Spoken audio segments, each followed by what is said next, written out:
Everyone on Earth owes money. Every nation, every bank, every institution. But here's the paradox that pulled me into this story. If every country is drowning in debt, and everyone owes someone, then who exactly is the world paying? Because the numbers don't just look big, they look impossible.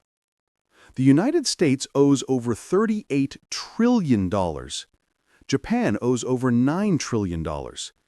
The European Union sits above $14 trillion. And the entire planet owes more than $315 trillion, 3 times the size of the global economy. So I started digging. And the deeper I went, the more the financial world began to feel like a giant illusion, a game where every player is borrowing chips from the next, except nobody knows who brought the chips in the first place. And that's when I found the answer.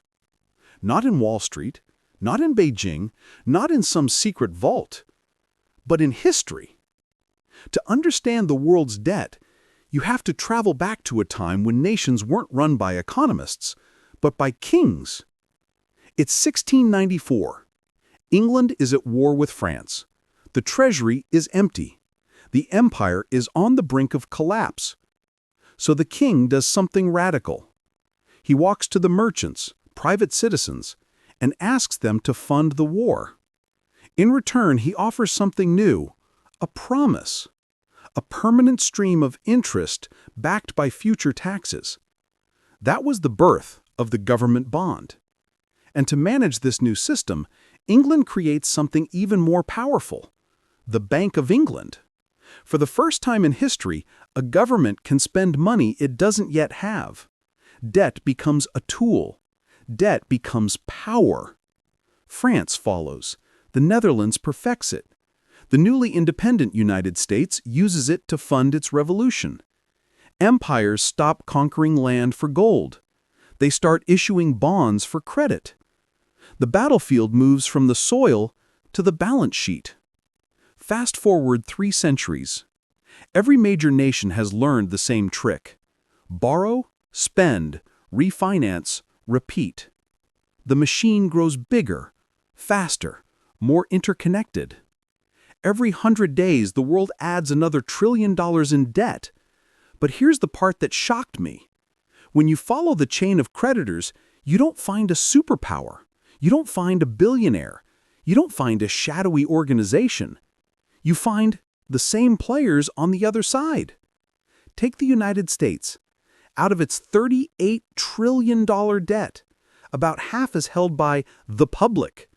But 2/3 of that public is actually American institutions themselves.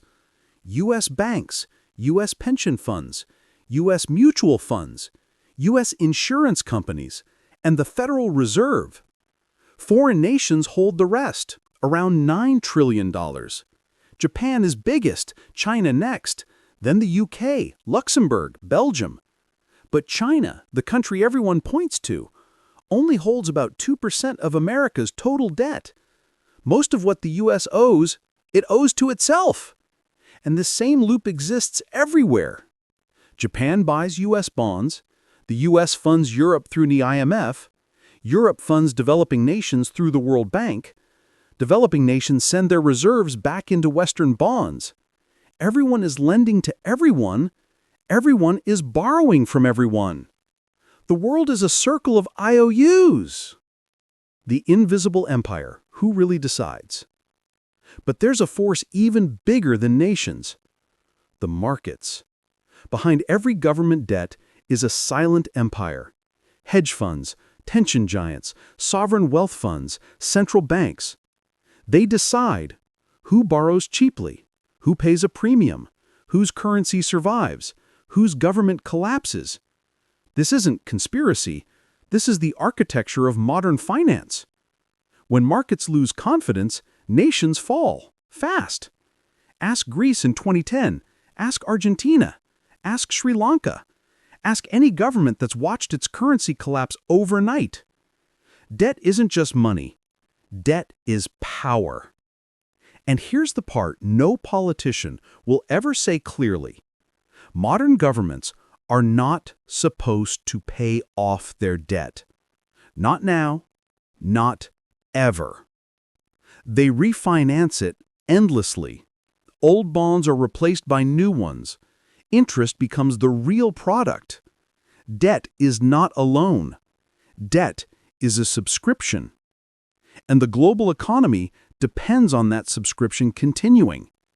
If the U.S. suddenly paid off its $38 trillion debt, the world economy would collapse. Why? Because U.S. government bonds are the safest financial asset on Earth. Banks use them. Pension funds rely on them. Central banks treat them as money. Remove them, and you remove the foundation of the global system. Debt isn't a flaw. Debt is the system. People say, we owe the debt to ourselves. But that's only half true, because the flow of interest isn't equal. It travels upward, from workers to institutions, from taxpayers to investors, from nations to the owners of capital. This is why global inequality rises as global debt rises. Debt is a transfer of power from those who pay interest to those who collect it. So after everything I've seen, all the history, all the numbers, all the markets, here's the answer. There is no single creditor. The creditor is the system itself, built from nations, banks, funds, and people holding each other's promises. Debt has become money. Money has become debt. The line between creditor and debtor has disappeared. We owe the world, and the world owes us. A closed loop of trust, fragile, powerful, endlessly expanding. The system runs not on repayment, but on belief. If belief holds, the machine keeps turning. If belief breaks, everything stops. And that's the truth behind the question. If every country is in debt, who's the creditor? The answer is everyone, and no one. If this opened your eyes, subscribe me for more stories like this.